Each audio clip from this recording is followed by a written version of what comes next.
Las Vegas, Nevada, September 7, 1996, just after 11 p.m. The MGM Grand has emptied out from a heavyweight title fight hours earlier, and the Las Vegas Strip is thick with cars, tourists, and the kind of restless energy only a fight night brings. A convoy of vehicles moves slowly down Las Vegas Boulevard, then turns onto Flamingo Road. In the passenger seat of a black BMW 750 sedan sits a 25-year-old man. The driver is the head of a major record label. It's a short drive, only a few blocks, toward a nightclub where the group plans to spend the rest of the night. At a red light near the intersection of Flamingo and Koval Lane, a white Cadillac pulls up on the passenger side.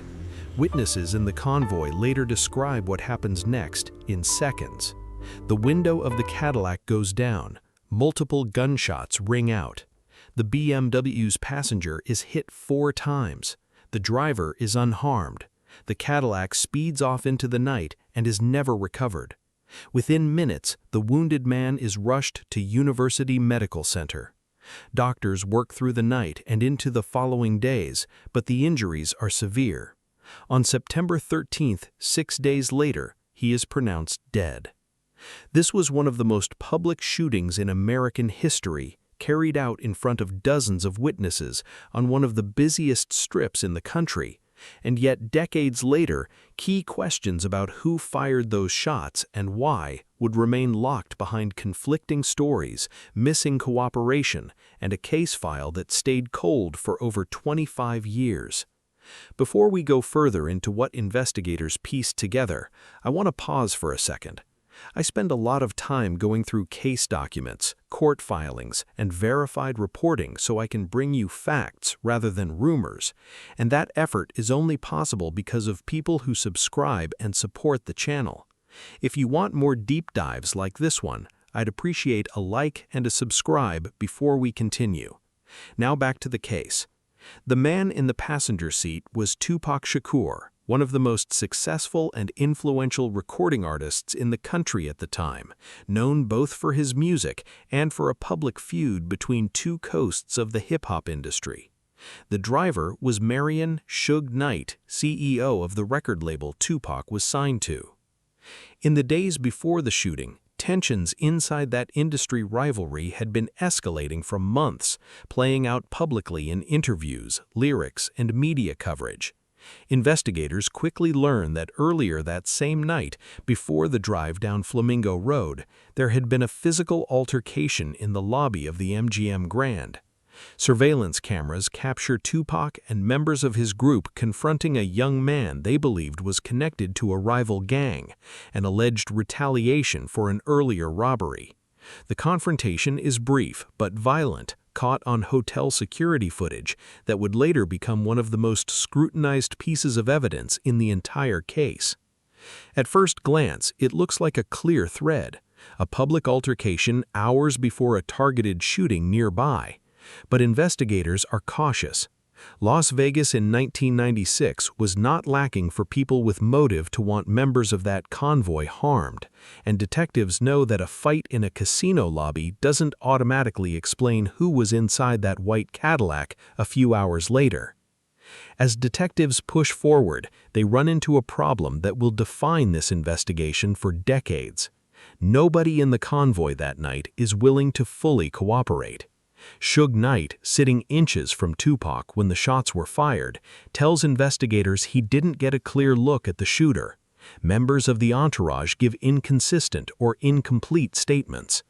In a case with dozens of witnesses on a crowded street, almost no one comes forward with a clear, consistent account of the shooter's identity. Rumors move faster than evidence. Word spreads that the shooting was retaliation tied to the lobby altercation from earlier that night, connected to a rival label on the East Coast. But rumors aren't proof, and for years the Las Vegas Metropolitan Police Department's case stalls, hampered by a lack of cooperating witnesses and, according to later reporting, tension between detectives and an entourage that largely distrusted law enforcement. The case goes cold not because leads dry up, but because almost no one directly involved is willing to talk on the record. Over the following decades, journalists, authors, and documentary filmmakers dig into the case independently, tracing statements from people on the periphery of the shooting, some of whom claim direct knowledge of who was in that Cadillac. These accounts surface publicly for years without leading to any arrest.